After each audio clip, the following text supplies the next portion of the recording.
बिस्मिल्लाहिर्रहमानिर्रहीम, अस्सलाम वालेकुम। Welcome back to the channel. I hope आप सब खैरियत से होंगे, जहाँ भी रहें आबाद रहें, हंसते मुस्कुराते रहें। नौशाइन किचन में हमेशा की तरह आज भी मैं आपसे शेयर करूंगी बहुत ही क्रिस्पी सी रेसिपी। आज हम बनाएंगे बहुत ही फूले फूले गोल गप्पे की तरह बहुत ही क्रिस्पी आलू के पकोड़े। पाकिस्तानी अफ्तार दस्तरखान हो और उस पर पकोड़े ना हो, ऐसा तो हो ही नहीं सकता। तो ये रेसिपी आज बहुत ही टेस्टी बनने वाली है। आपने क्या करना है, वीडियो को एंड तक देखना है। अच्छी लगे तो लाइक और शेयर कर दें, नौशाइन किचन को सब्सक्राइब कर दें। तो चलते हैं जी, मज़ेदार सी रेसिपी तैयार करते हैं। बिस्मिल्लाहिर्रहमानिर्रहीम। क्रिस्पी टेस्टी और ज़बरदस्त से पकोड़े बनाने के लिए सबसे पहले तो 2 बड़े साइज़ के आलू लेंगे। इनके छिलके उतार के इन्हें हमने पानी में डिप कर दिया ताकि इनका कलर चेंज ना हो। अब एक तेज़ छुरी की मदद से इनके स्लाइस कट कर लेंगे। अगर आप चाहें तो पोटैटो स्लाइसर का भी इस्तेमाल कर सकते हैं, लेकिन उससे क्या होता है कि स्लाइस जो हैं वो बहुत ही पतले कट होते हैं, जिससे पकोड़े अच्छे नहीं बनते। हम छुरी की मदद से ही इक्वल साइज़ के स्लाइस कट कर लेंगे, जो कि ना ज़्यादा मोटे हों और ना ही ज़्यादा पतले हों। मोटे और पतले स्लाइस आपने कट नहीं करने, इससे क्या होगा कि इनकी जो कुकिंग की टाइमिंग है वो चेंज हो जाएगी। एक जैसे स्लाइस ही आपने इनके कट करने हैं। तो देखें जी, एक बाउल भर के हमने स्लाइस का कट कर लिया है।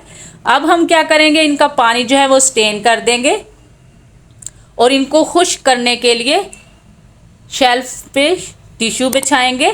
अगर आप चाहें तो किचन टॉवल का भी यूज़ कर सकते हैं। और जो स्लाइस हमने कट किए हैं उनको टिश्यू के ऊपर इस तरह से फैला देंगे।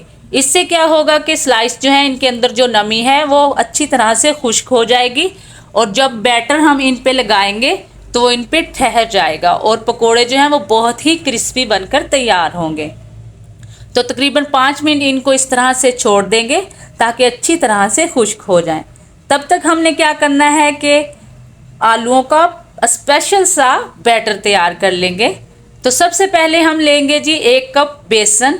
इसमें शामिल करेंगे 1/4 कप चावल का आटा। इससे क्या होगा, पकोड़े बहुत ही क्रिस्पी बनकर तैयार होंगे। 1 टीस्पून नमक जाएगा। 1 टीस्पून ही इसमें मोटी कुटी हुई सुरख मिर्च शामिल कर देंगे। हल्दी 1/4 टीस्पून जाएगी। सफ़ेद ज़ीरा 1/2 टीस्पून इसमें शामिल कर देंगे। अगर आप चाहें तो अजवाइन भी 1/2 टीस्पून इसमें ऐड कर सकते हैं। मसाले और बेसन को अच्छी तरह से मिक्स कर लेंगे और थोड़ा थोड़ा पानी इसमें ऐड करते हुए इसका एक बैटर तैयार कर लेंगे। चावलों का आटा जो हमने इसमें ऐड किया है उससे क्या होगा कि पकोड़े बहुत ही क्रिस्पी बनकर तैयार होंगे। अगर आपके पास चावलों का आटा नहीं है तो आप कॉर्नफ्लोर भी यूज़ कर सकते हैं।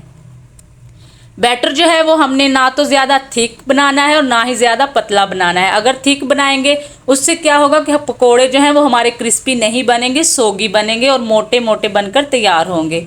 अगर ज़्यादा पतला बनाएंगे तो उससे क्या होगा कि स्लाइस पे बैटर ठहरेगा नहीं और पकोड़े अच्छे नहीं बनेंगे। जब चम्मच की बैक साइड पे बैटर ठहरने लगे तो समझे कि परफेक्ट बैटर जो है वो बनकर तैयार हो चुका है। अब हम इसमें ऐड करेंगे ढेर सारा धनिया और इसे भी अच्छी तरह से मिक्स कर लेंगे। तो माशाल्लाह से जी बहुत ही क्रिस्पी टेस्टी पकोड़ों का जो बैटर है वो तैयार हो चुका है। तो इसे करते हैं साइड पे।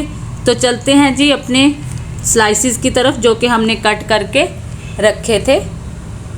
तो माशाल्लाह से देखें जी, आलू जो है वो बहुत ही अच्छी तरह से खुश्क हो चुके हैं। अगर तो आप इन स्टेप्स को फॉलो करेंगे तो आपके पकोड़े बिल्कुल परफेक्ट बनकर तैयार होंगे। तो चलते हैं जी, अब इनको फ्राई कर लेते हैं।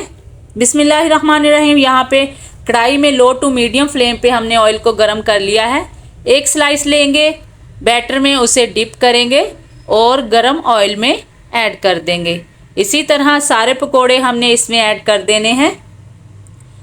आपने हमेशा ख्याल रखना है कि पकोड़े हों या समोसे, आपने उनको हमेशा ही लो टू मीडियम फ्लेम पे फ्राई करना है। इससे पकोड़े जो हैं वो बहुत ही क्रिस्पी बनकर तैयार होते हैं। बस जब एक साइड से अच्छा सा कलर आ जाएगा तो दूसरी साइड पे इनको पलट देंगे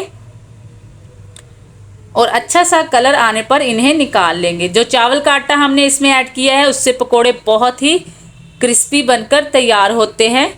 आपने उसे ज़रूर ऐड करना है। अगर आपके पास चावल का आटा नहीं है तो आप कॉर्नफ्लोर भी ऐड कर सकते हैं। ये कोई इतने हल्के फुल्के से पकोड़े बनते हैं ना कि सीने पर ना तो ज़्यादा जलन करते हैं और ना ही बोझ करते हैं।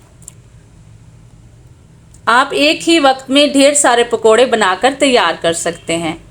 तो माशाल्लाह से देखें जी कितना ज़बरदस्त कलर जो है वो आ चुका है। अब हम इनको निकाल लेंगे और डिश आउट कर लेंगे। बस इसी तरह सारे पकोड़े जो हैं वो हमने बनाकर तैयार कर लेना है। तो बहुत से घरों में मिक्स पकोड़े की बजाय आलू के पकोड़े ही बनाए जाते हैं।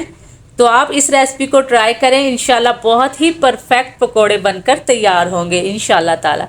तो देखें जी बिल्कुल गोलगप्पे की तरह फूले हुए पकोड़े जो हैं वो बन रहे हैं, बहुत ही क्रिस्पी और टेस्टी।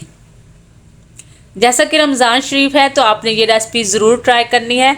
और अगर इस पॉइंट पे रेसिपी आपको ज़रा सी भी अच्छी लगी हो तो लाइक और शेयर कर दें, नौशा इन किचन को सब्सक्राइब भी कर दें। तो आपने देखा कि 2 आलूओं से हमने एक ट्रे भर कर पकोड़े जो हैं वो तैयार कर लिए हैं, जो कि बिल्कुल गोलगप्पे की तरह फूले हुए बनकर तैयार हुए हैं।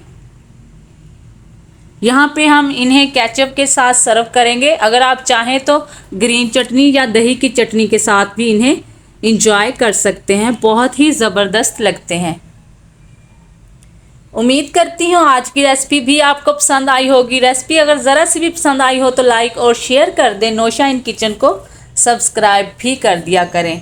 और सब्सक्राइब करने के साथ साथ बेल आइकन को ज़रूर प्रेस किया करें ताकि हर नई आने वाली वीडियो का नोटिफिकेशन सबसे पहले आप तक पहुंचे। और ये बिल्कुल फ्री है। तो जी अगली रेसिपी तक दीजिए इजाज़त। अपना और इस चैनल का बहुत सारा ख्याल रखिए। आयशा को भी अपनी दुआओं में याद रखिए। अल्लाह हाफिज़।